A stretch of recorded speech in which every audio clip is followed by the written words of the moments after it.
Sholat kafarat di Jumat terakhir Ramadan.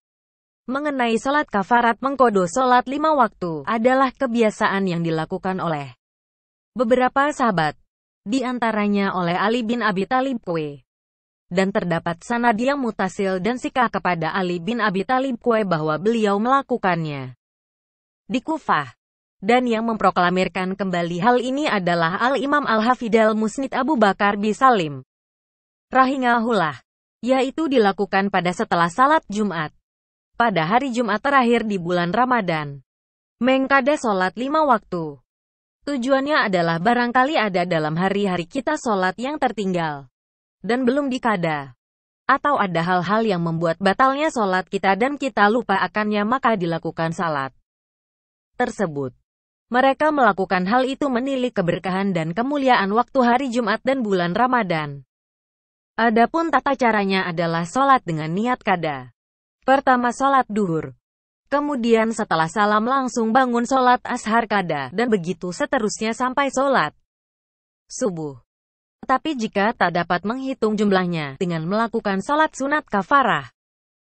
Sholat kafarah bersabda Rasulullah SAW. Barang siapa selama hidupnya pernah meninggalkan sholat tapi tak dapat menghitung jumlahnya, maka sholatlah di hari Jumat terakhir bulan Ramadan sebanyak 4 rakaat dengan 1 tasyahud. Tasyahud akhir saja, tanpa tasyahud awal. Tiap rakaat membaca 1 kali Fatihah, kemudian surat Al-Qadar 15x dan surat Al-Kausar 15x. Niatnya, nawaitu usolli arba rakaatin kafaratan 5 fa'atani minas salati lillahi ta'ala. Sayyidina Abu Bakar berkata, saya mendengar Rasulullah SAW bersabda, sholat tersebut sebagai kafaroh, pengganti sholat 400 tahun, dan menurut Sayyidina Ali sholat tersebut sebagai kafaroh 1000 tahun. Maka bertanyalah sahabat, umur manusia itu hanya 60 tahun atau 100 tahun, lalu untuk siapa kelebihannya? Petik 1. Rasulullah SAW menjawab, untuk kedua orang tuanya, untuk istrinya, untuk anaknya, dan untuk sanak familinya serta orang-orang yang di dekatnya, lingkungannya. Mengkodo salat tentunya wajib hukumnya bagi mereka yang meninggalkan salat. Namun tidak ada larangannya melakukan salat fardu kembali karena hukum salat ibadah adalah hal yang diperbolehkan. Dan selama hal ini pernah dilakukan oleh para sahabat, maka pastilah Rasul SAW yang mengajarkannya. Mengenai tak teriwayatkannya pada hadits sahih, maka hal itu tak bisa menafikan hal ini selama terdapat sanad yang sikah dan mutasil pada sahabat atau tabi'in. Sebab hadits ada kini tak sampai 1% dari hadits Rasul SAW ada di zaman sahabat. Anda bisa bayangkan jika Imam Ahmad bin Hanbal telah hafal 1 juta hadits dengan sanad dan hukum matanya. Namun ia hanya mampu menulis sekitar 20.000 hadits pada musnadnya. Sisanya tak tertulis, lalu kemana 980.000 hadits lainnya? Sirna dan tak tertuliskan. Demikian pula Imam Bukhari hafal lebih dari 600.000 hadits dengan sanad dan hukum matanya, namun beliau hanya mampu menuliskan sekitar 7.000 hadits pada sahihnya dan beberapa hadits lagi pada buku-buku beliau lainnya. Lalu kemana 593.000 hadits lainnya?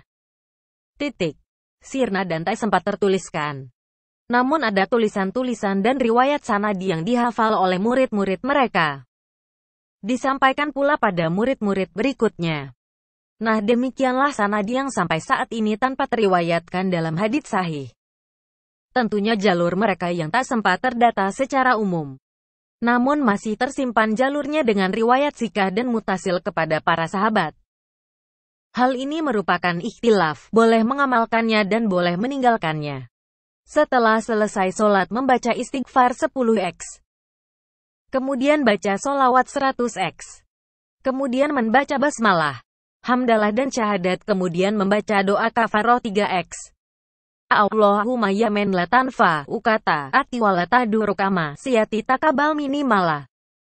Yanfa, uka wakfir lima la yaduruka yamen izawa, ada wafi wa izatawa, ada tajawaza.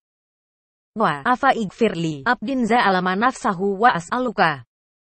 Allahumma ini i'a'uzubika min batril gina wajah dil fakri ilahi halaktani walem aku. syai'an warasaktani walem aku syai'in wartakabtu alma asifa ini imukirun laka. Bizunubi. Fa'in afawata'ani ifala yankushumin mulkika syai'an wa in azabtani fala yazidu fi sultanika syai'an. Ilahi anta tajidu mentu adazibuhu gairi wa anala ajidu men yarhamani gairaka akfirli. Mabaini wa bainaka wakfirli mabaini wa bainak lakika ya arhamar rahimin wa ya raja Sa'ilin wa ya amanal khaifina irhamni birahmatikal wasi'ati anta arhamur rahimin ya Rabbal alamin. Allahumma kfir lil mukminina wal mukminat wal muslimina wal muslimat wa tabi bainana wa bainahum bil khairati rabbikfir warham wa anta khairur rahimin wa sallallahu ala sayyidina Muhammadin wa ala alihi wa syahbini wa salamat tasliman kasiran amin. 3 kali, artinya, ya Allah, yang mana segala ketaatanku tiada artinya bagimu dan segala perbuatan maksiatku tiada merugikanmu. Terimalah diriku yang tiada artinya bagimu. Dan ampunilah aku yang mana ampunanmu itu tidak merugikan bagimu. Ya Allah, bila engkau berjanji pasti engkau tepati janjimu. Dan apabila engkau mengancam, maka engkau mau mengampuni ancamanmu. Ampunilah hambamu ini yang telah menyesatkan diriku sendiri. Aku telah engkau beri kekayaan dan aku mengumpat di saat engkau beri miskin.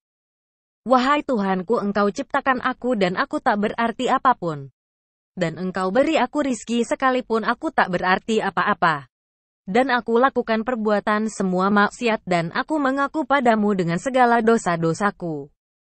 Apabila engkau mengampuniku tidak mengurangi keagunganmu sedikit pun. Dan bila kau siksa aku maka tidak akan menambah kekuasaanmu. Wahai Tuhanku, bukankah masih banyak orang yang akan kau siksa selain aku? Namun bagiku hanya enak kau yang dapat mengampuniku. Ampunilah dosa-dosaku kepadamu. Dan ampunilah segala kesalahanku di antara aku dengan hamba-hambamu. Ya Allah yang maha pemurah dan maha pengasih dan tempat pengaduan semua pemohon dan tempat berlindung bagi orang yang takut. Kasihanilah aku dengan pengampunanmu yang luas. Engkau yang maha pengasih dan penyayang dan engkaulah yang memelihara seluruh alam yang ada. Ampunilah segala dosa-dosa orang mukmin dan mukminat, muslimin dan muslimat dan satukanlah aku dengan mereka dalam kebaikan. Wahai Tuhanku, ampunilah dan kasihilah. Sesungguhnya engkau maha pengasih lagi maha penyayang. Wa sallallahu ala sayyidina Muhammadin wa ala alihi wa sobihi wa salim tasliman kasira. Amin. Diambil dari kitab Majmu'atul Mubarakah, susunan Syekh Muhammad Shodiq Al-Kohawi. Oleh Habib Munzir Al-Musawa dan dari berbagai sumber lain. Waktu, yaitu sholat sunnah kafarat yang hanya kesempatannya di hari Jumat akhir Ramadan, batasnya antara waktu duha dan asar.